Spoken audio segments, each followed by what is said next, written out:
So this is part 2 of me painting an expressive landscape from a photograph. This is dried now, I've left it overnight, and now it's time to assess what we think of it.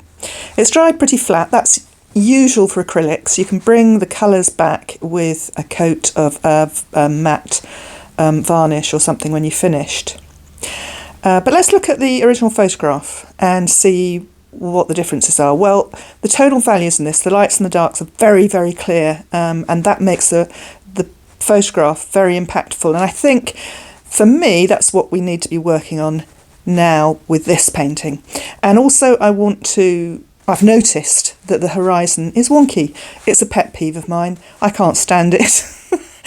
As you can see here in the photograph, the horizon is perfectly straight. And that makes such a difference in a photograph and a painting. So I'm going to go back in, and I'm actually going to drop the horizon, I think, so that I've got less of a foreground, so that it seems to have more distance. So the first thing I'm going to do is to actually start fiddling around with the sky, I think, because the sky, my sky in this painting, really hasn't got enough tonal differences. The lights need to be lighter and the darks need to be darker.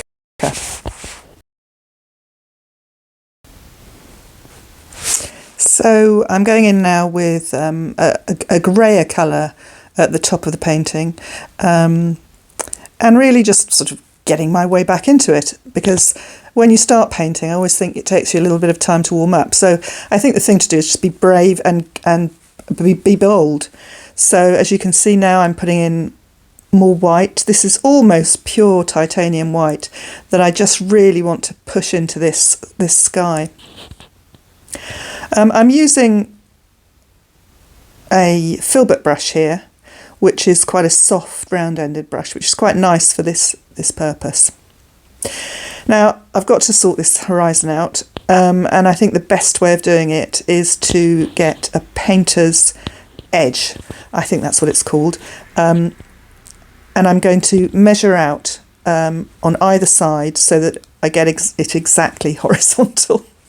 So I'm marking off where I want the new horizon to be. I am going to drop the horizon. I think the painting will benefit from it.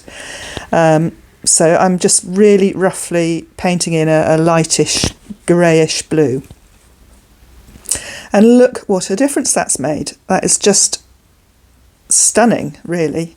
It looks slightly wonky in this video because my picture itself is slightly wonky in the screen that you're looking at, but I can promise you that's straight now. And what a relief.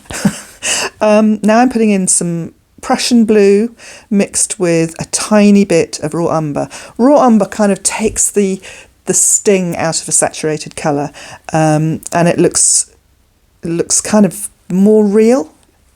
And I'm just touching in a few little bits of cloud underneath that big dark cloud, and again going back with another brush filled with white and painting in more white, going back to another brush, adding in some greyer colours.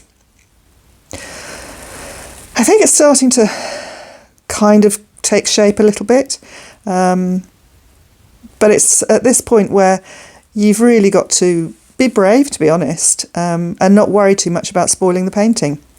So now I'm going to put the painter's straight edge along so that I can start working on the foreground, which I think's a little bit boring, to be honest.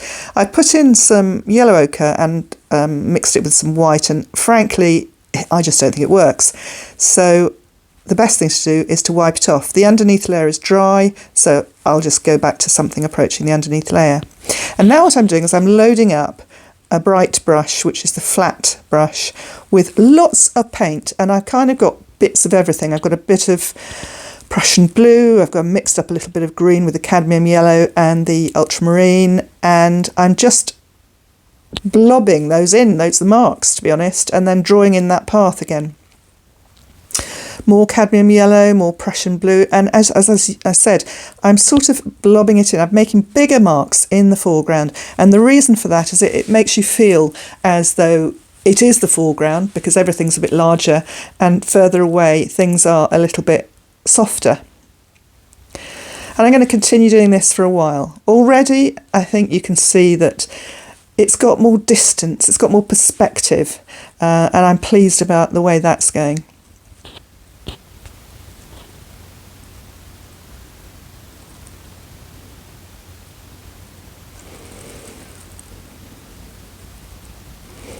So as you can see, close to the horizon, I'm using the brush a little bit flatter, a little bit smoother, and closer to the foreground, I'm just adding in lots of marks. And I'm using different colours that weren't in the original photograph. I've got some ultramarine blue, sort of with a bit of white mixed in, which I'm sort of doing various marks within the foreground.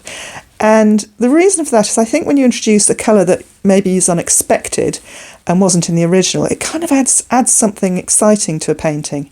Remember, this is expressive, it's, you know, maybe in some cases semi-abstract, not in this. But here I've just been mixed up a little bit of magenta with the blue, and I've got a kind of a purpley pink that I've put into the sky. Just to add kind of more depth, really. I'm still fiddling around with this path, which is annoying me now, I have to confess, but we'll get there in the end. Now I'm adding sort of, I think, yellow ochre and cadmium yellow. Again, I want these bigger, rough marks. They don't really mean anything other than sort of vegetation in the foreground, but it just adds that perspective to the painting. And I'm tipping this to one side because I simply can't do this any other way, to just add a little bit of detail in the horizon so that it's not completely straight.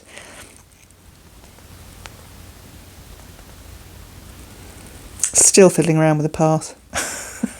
I get there in the end.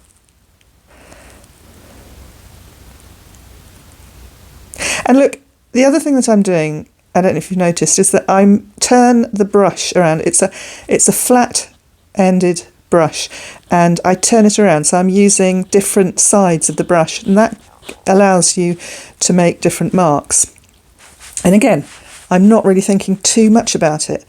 The minute you start thinking about what you're doing, generally things start to go wrong. Now I'm happier with the clouds that I've got going on here, the lights and darks, the perspective. It's all starting to work a little bit better now.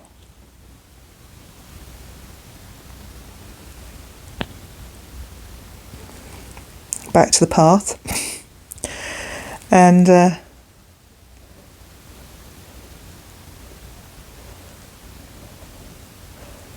think that's starting to work.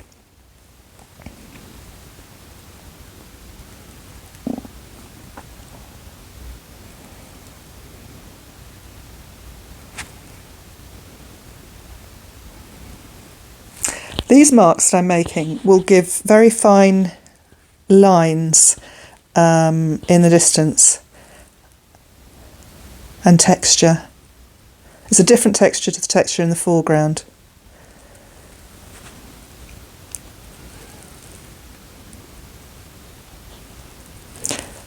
If in doubt, always use your fingers because they're quite useful tools. I think I'm pretty much finished now. I'm happy with the perspective that I've got, the storminess in the sky. I think the lights and darks are working better. The foreground's definitely way more interesting.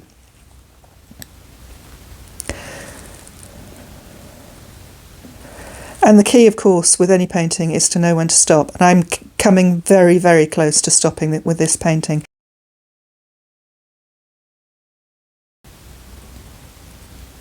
One last thing is a little line across the horizon, which will just add a little bit of detail, I think, as though there are low clouds in the distance. And that just finishes it off. Fabulous. It's been really fun painting this. So let's now have a look at what the painting looked like before we started today, what it looks like now, the original photograph, and again going back to what it looks like now. Slightly different aspect ratio, but there we go. And these are some of the marks, the close-ups of marks. That's the foreground. There are some marks in the sky. You can see how loose they are. And some more foreground marks.